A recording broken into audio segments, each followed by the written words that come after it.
jungle. विकसित भारत 2047च्या राष्ट्रीय ध्येयाअंतर्गत जिल्ह्याचा सर्वांगीण विकास करण्याचा संकल्प पालकमंत्री चंद्रकांतदादा पाटील. महाराष्ट्राचा 67वा स्थापना दिन उत्साहात साजरा. जिल्ह्याचा GDP 1,77,000 कोटीपर्यंत नेण्याचे उद्दिष्ट. DPCतील 252 कोटी रुपये विकास आराखड्यासाठी राखीव. जनगणना 2027मध्ये नागरिकांनी स्वगणना करण्याचे आवाहन. उत्कृष्ट कामगिरी बजावणाऱ्या अधिकारी कर्मचाऱ्यांचा सत्कार. सांगली महाराष्ट्र हे देशाचे ग्रोथ इंजिन असून कृषी उद्योग आणि सेवा क्षेत्रात राज्य आघाडीवर आहे. महाराष्ट्राची वैभवशाली परंपरा आणि गौरवशाली वारसा पुढे नेण्यात आम्ही सांगली जिल्ह्याचे योगदान बळकट करण्यासाठी कटिबद्ध राहू, असे सांगून राज्याचे उच्च व तंत्र शिक्षण संसदीय कार्यमंत्री तथा जिल्ह्याचे पालकमंत्री चंद्रकांतदादा पाटील म्हणाले, विकसित भारत 2047 या राष्ट्रीय ध्येयाच्या पूर्ततेसाठी जिल्ह्याचा सर्वांगीण विकास करण्याचा संकल्प असल्याची ग्वाही आज दिली. महाराष्ट्राचा 67व्या स्थापना दिनानिमित्त आयोजित मुख्य शासकीय ध्वजारोहण कार्यक्रमात दिलेल्या शुभेच्छा संदेशात ते बोलत होते. पोलीस कवायत मैदान विश्रामबाग येथे आयोजित या कार्यक्रमास महापौर धीरज सूर्यवंशी, जिल्हाधिकारी डॉक्टर मैना घोष, जिल्हा परिषद मुख्य कार्यकारी अधिकारी विशाल नरावडे, सांगली जिल्हा मिरज कुपवाड महानगर आयुक्त संजिता महापात्रा, पोलीस अधीक्षक तुषार दोशी, सांगली पाटबंधारे मंडळाचे अधीक्षक अभियंता चंद्रशेखर पाटोळे, उपवन संरक्षक सागर गवते, अप्पर जिल्हाधिकारी सुशांत खांडेकर, अप्पर पोलीस अधीक्षक कल्पना बारोकर, अतिरिक्त आयुक्त राहुल रोकडे, निवासी उपजिल्हाधिकारी डॉक्टर स्नेहल कनिचे यांच्यासह अनेक मान्यवर पदाधिकारी, विविध विभागांचे शासकीय अधिकारी, कर्मचारी, नागरिक मोठ्या संख्येने उपस्थित होते. जिल्हा विकास आराखड्यासाठी 252 कोटी रुपये राखीव.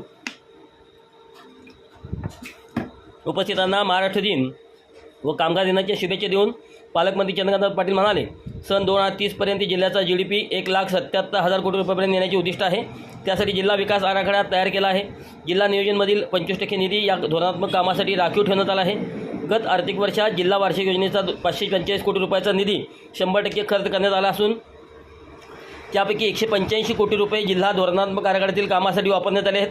चालू वर्षातही 579 कोटी रुपयाचा जिल्हा वार्षिक योजनेतून 252 कोटी रुपये विकास आराखड्यावर खर्च करण्याचे नियोजन आहे. तसेच छत्रपती शिवाजी महाराजस्व समाधान शिबिर अविनात आत्तापर्यंत 4 शिबिरातून महसूल विभागाशी संबंधित विविध योजनांचा जिल्ह्यातील लाखभर लोकांना लाभ दिल्याचे त्यांनी सांगितले.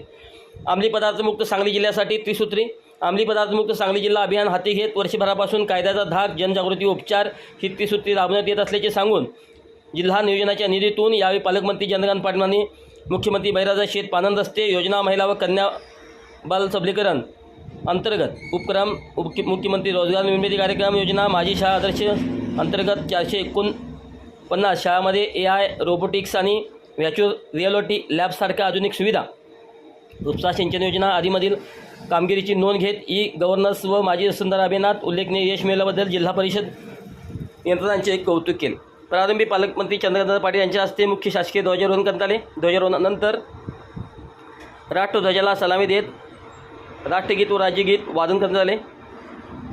पालकमंत्री चंद्रकांत पाटील यांनी परेड निरीक्षण केले. परेड संचलनात पोलीस ब्रँड, स्वान, निर्भया, बॉम्ब शोधक व बॉम्ब नाशक पथक, शीघ्र प्रतिसाद दल, मोबाईल फॉरेन्सिक लॅब व्हॅन, अग्निशमन दंगल नियंत्रण पथक आदी पथकांचा समावेश होता. कार्यक्रमानंतर पालकमंत्री चंद्रकांत पाटील यांनी उपस्थित पदाधिकारी, मान्यवर, स्वातंत्र्य सैनिक, ज्येष्ठ नागरिकांची भेट घेऊन महाराष्ट्र दिनाच्या शुभेच्छा दिल्या.